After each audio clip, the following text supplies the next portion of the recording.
Assalamualaikum दोस्तों, sorry for being too late. Welcome back on my YouTube channel and also follow my Facebook page.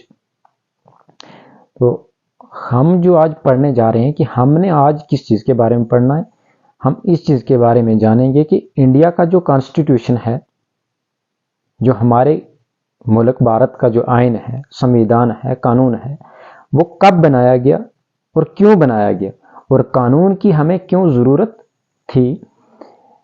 इन तमाम चीज़ों के बारे में हम पढ़ेंगे और कब ये कानून लिखना शुरू किया, क्यों कानून लिखा गया, ऐसी क्या ज़रूरियात थी देश के लिए कि कानून का होना ज़रूरी है।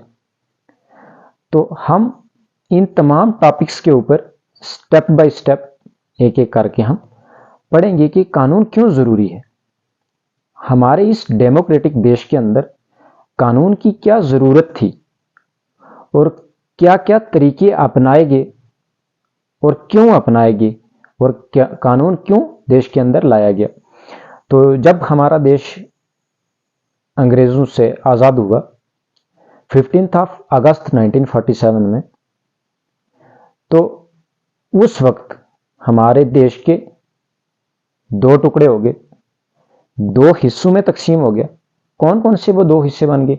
एक बन गया पाकिस्तान, जो 14 अगस्त 1947 को आज़ाद हो गया, और नेक्स्ट डे 15 अगस्त 1947 को हमारा देश भारत भी अंग्रेज़ों की गुलामी से आज़ाद हो गया। तो जब देश आज़ाद हो गया, तो आज़ाद होने के बाद अब देश को एक तौर तरीके से, एक ज़ाब्ते से चलाना था। तो उस ज़ाब्ते से चलाने के लिए हमें किस चीज़ की ज़रूरत थी? कानून की, कि कौन सा कानून होगा और कैसा कानून होगा। तो हमारे देश के अंदर इतनी बड़ी डाइवर्सिटी थी, डिफरेंट रिलीजन्स को पार्टिसिपेट करने वाले लोग थे, अलग अलग मजहबों को मानने वाले लोग थे, तो इसके लिए कानून का होना ज़रूरी था। तो इसके लिए अब ड्राफ्ट कमेटी जो बनाई गई कि कानून का होना भी ज़रूरी है। कानून को, इंडियन कॉन्स्टिट्यूशन को ड्राफ्ट किया गया, फ्रेम किया गया, और हमारे देश के इस कानून को लिखने में 2 साल 11 महीने और 18 दिन का वक्त लगा था कानून को मुकम्मल तरीके से लिखने के लिए। वर्ल्ड का सबसे लेंथेस्ट कॉन्स्टिट्यूशन जो है वो हमारे मुल्क भारत का है। तो इस कानून को लिखने में इतना समय लग गया था। और आपको ये भी पता होना चाहिए कि हमारे देश का जो कानून है, उस कानून के और उस कानून का फादर ऑफ कॉन्स्टिट्यूशन किसे कहा जाता है? तो फादर ऑफ कॉन्स्टिट्यूशन जो है हमारे देश के, उनको कहा जाता है डॉक्टर भीमराव अंबेडकर। तो उन्होंने इस कानून को सही मानों में फ्रेम करके तो इस मुल्क में पेश किया, ताकि हमारा मुल्क एक कानूनी ज़ाब्ते के एतबार से चलेगा। तो जो हमारे देश का कानून है, उस कानून के लिखने में, और ये कानून कहाँ कहाँ से लाया गया, ये ब्रिटेन से, अमेरिका से, अफ्रीका से, उन तमाम देशों से ये कानून के कुछ पन्ने लिए गए, वहाँ से कानून को लिया गया। और वर्ल्ड का जो सबसे लेंथीस्ट रिटन कॉन्स्टिट्यूशन है वो हमारे देश का है। तो हमारे देश का कानून लिख कर मुकम्मल हो गया था कब? 26 नवंबर 1949 को कंप्लीट हो गया था, लिख चुके थे कानून को। लेकिन इस डेट को कानून को इंप्लीमेंट देश के अंदर नहीं किया था। कानून को इंप्लीमेंट करने के लिए जो कॉन्स्टिट्यूशन ड्राफ्ट कमेटी थी, उसने 2 महीने के लिए डिले कर दिया। डिले करने के पीछे भी एक राज था जिसकी वजह से डिले किया गया, और 26 जनवरी 1950 को हमारे देश का जो कानून था वो लागू हो गया। और इसी दिन को 26 जनवरी को, 26 जनवरी को हमेशा हर साल हम आज़ादी के बाद, कानून बनने के बाद आज दिन तक रिपब्लिक डे के तौर पर हम उसे सेलिब्रेट करते हैं, यौम जमहूरिया के तौर पर सेलिब्रेट करते हैं। इसी दिन से हमारा कानून लागू हो गया था।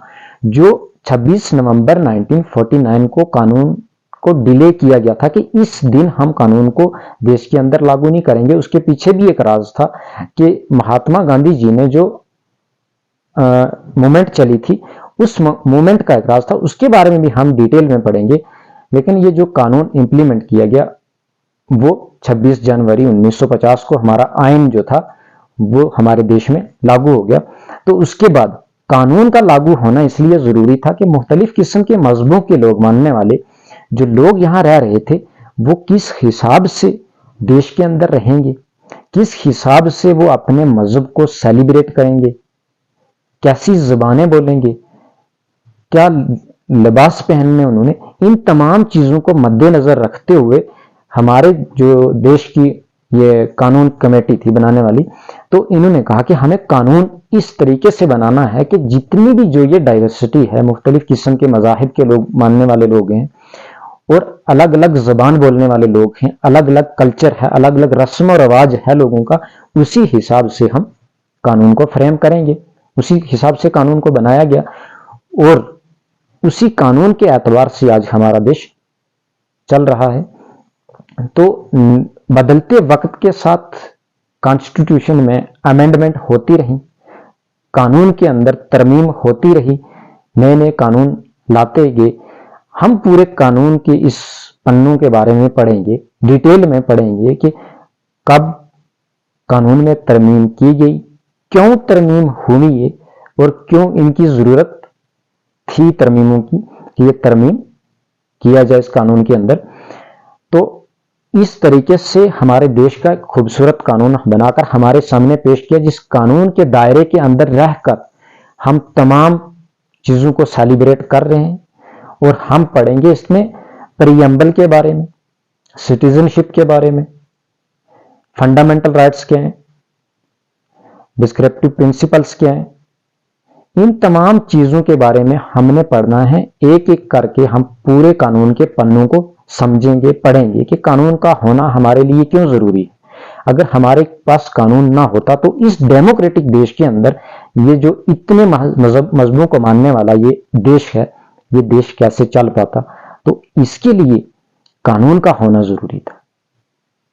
तो कानून एक खूबसूरत तरीके से हमारे सामने पेश किया गया, जो उसके हिसाब से हमारा पूरा देश जो है सही मानों में सही तरीके से चल रहा है। जब से अंग्रेजों ने यहाँ पे हमारे इस देश भारत में कदम रखा था, तब से, जब पहले कंपनी रूल रही, फिर क्राउन रूल, कॉलोनियल रूल भी जिसे कहा जाता है, जब जब ये अंग्रेजों ने, तब भी अंग्रेजों ने 1773 में फर्स्ट बार जो कंपनी रूल के अंडर कानून लाया, उसके बाद कानून में वो भी अमेंडमेंट करते गए और चलता आ रहा था उस तरीके से। वो भी कानून के एतबार से कुछ जो देश को चला रहे थे। लेकिन उसके बाद जब हमारा देश आजाद हो गया, तो आजादी के बाद कुछ लोग यहीं रह गए, कुछ लोगों ने पाकिस्तान चूज किया।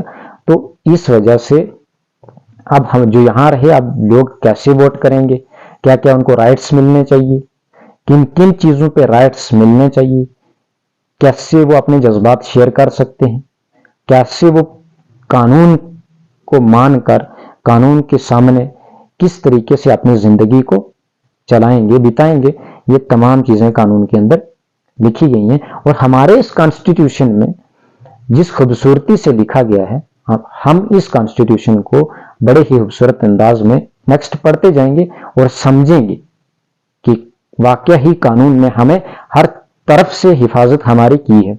और नए नए अमेंडमेंट्स लाए गए और कुछ खास जो इन दिनों में चर्चाओं में है कि शेड्यूल ट्राइब, ये शेड्यूल कास्ट, ये कैटेगरीज, इन तमाम चीजों के बारे में हम पढ़ेंगे। ये जो एट्रोसिटीज एक्ट्स बने थे एसटी एससी के लिए, किनको एसटी मिलनी चाहिए, किनको एससी मिलनी चाहिए, किनको इन कैटेगरीज में शामिल करना चाहिए, क्या क्या क्राइटेरियाज हैं इनके लिए, वो तमाम चीजें भी हम डिटेल्स में पढ़ेंगे।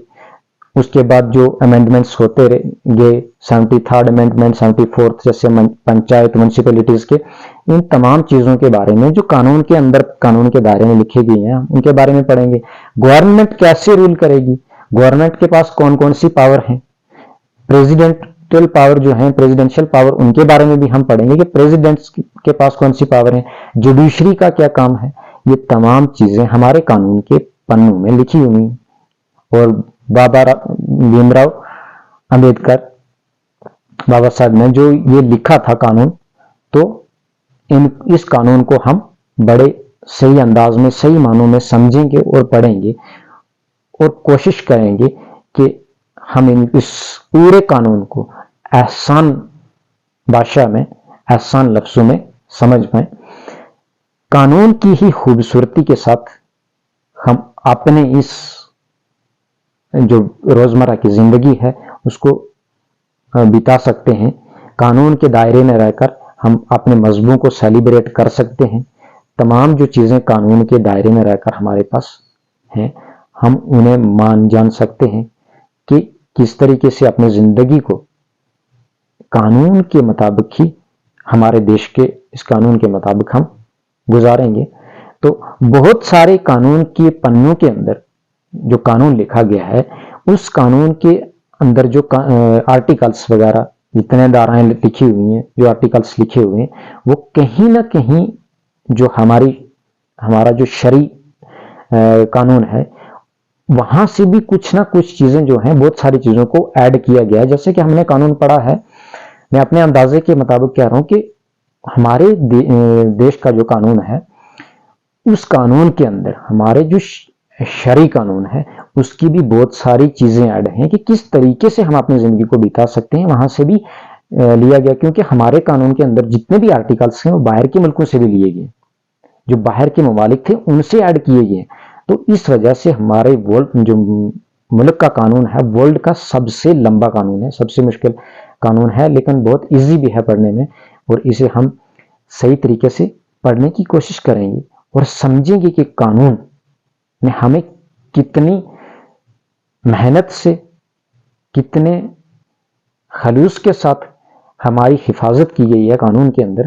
तो इसको हम देखेंगे, गौर फिक्र से पढ़ेंगे और हम नेक्स्ट वीडियो में डिटेल से शुरू करेंगे कि प्रीएम्बल क्या है, citizenship, fundamental rights, descriptive principles, presidential power, judiciary, panchayat raj act, municipalities,